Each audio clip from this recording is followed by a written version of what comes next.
CM Siddaramaiah ಭೇಟಿಯಾದ ಗಿಲ್ಲಿ ನಟನನ್ನ ಒಂದಷ್ಟು ಮಹಾಪೂರವೇ ಹರಿದು ಬಂತು. ಅಲ್ಲಿ ಸ್ವಾಗತವನ್ನ ಕೋರಿದ್ದಾರೆ ಸಿಎಂ ಸಿದ್ದರಾಮಯ್ಯ. ಯಾಕಂದ್ರೆ ಸಿಎಂ ಸಿದ್ದರಾಮಯ್ಯ ಭೇಟಿಯಾಗಿದ್ರು ಗಿಲ್ಲಿ ನಟನನ್ನ. ಬಿಗ್ ಬಾಸ್ ಸೀಸನ್ 12ರ ವಿನ್ನರ್ ಆದಂತಹ ಗಿಲ್ಲಿ ನಟನನ್ನ ಸಿಎಂ ಸಿದ್ದರಾಮಯ್ಯ ಭೇಟಿಯಾದರು. ಗಿಲ್ಲಿಗೆ ಶುಭಾಶಯವನ್ನ ತಿಳಿಸಿದ್ದಾರೆ ಸಿಎಂ ಸಿದ್ದರಾಮಯ್ಯ. ಇನ್ನ ಶುಭಾಶಯ ಕೋರಿ ಗಿಲ್ಲಿ ನಟನ ಕೈಯನ್ನ ಕುಲುಕಿಸಿದ್ದಾರೆ ಸಿಎಂ. ನಟರಾಜ್ಗೆ ಗಂಧದ ಹಾರವನ್ನ ಹಾಕಿ ಶುಭ ಹಾರೈಸಿದ್ದಾರೆ. ಬಿಗ್ ಬಾಸ್ನಲ್ಲಿ ಕನ್ನಡಿಗರ ಮನ ಗೆದ್ದಿದ್ದ ಗಿಲ್ಲಿ ನಟ ಇದೀಗ ಸಿಎಂ ಸಿದ್ದರಾಮಯ್ಯ ಅವರು ಭೇಟಿ ಕೊಟ್ಟಿದ್ದಾರೆ.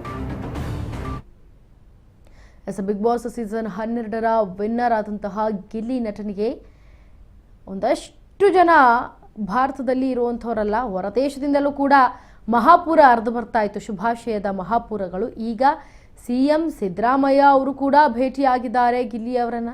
ಜೊತೆಗೆ ಏನು ಗಿಲ್ಲಿಗೆ ಶುಭಾಶಯವನ್ನ ತಿಳಿಸಿ ಗಿಲ್ಲಿ ನಟನ ಕೈಯನ್ನ ಹಿಡಿದುಕೊಂಡು ಕುಲುಕಿಸಿದ್ದಾರೆ ಸಿಎಂ ಸಿದ್ದರಾಮಯ್ಯ. ಹಾಗೆ ನಟರಾಜ್ಗೆ ಗಂಧದ ಹಾರವನ್ನ ಹಾಕಿ ಶುಭ ಹಾರೈಸಿದ್ದಾರೆ. ಬಿಗ್ ಬಾಸ್ನಲ್ಲಿ ಕನ್ನಡಿಗರ ಮನ ಗೆದ್ದಿದ್ದ ಗಿಲ್ಲಿ ನಟ ಇದೀಗ ಸಿಎಂ ಸಿದ್ದರಾಮಯ್ಯ ಅವರಿಂದ ಶುಭಾಶಯದ ಮಹಾಪೂರ್ವನ್ನ ರಿಸೀವ್ ಮಾಡಿಕೊಂಡಿದ್ದಾರೆ.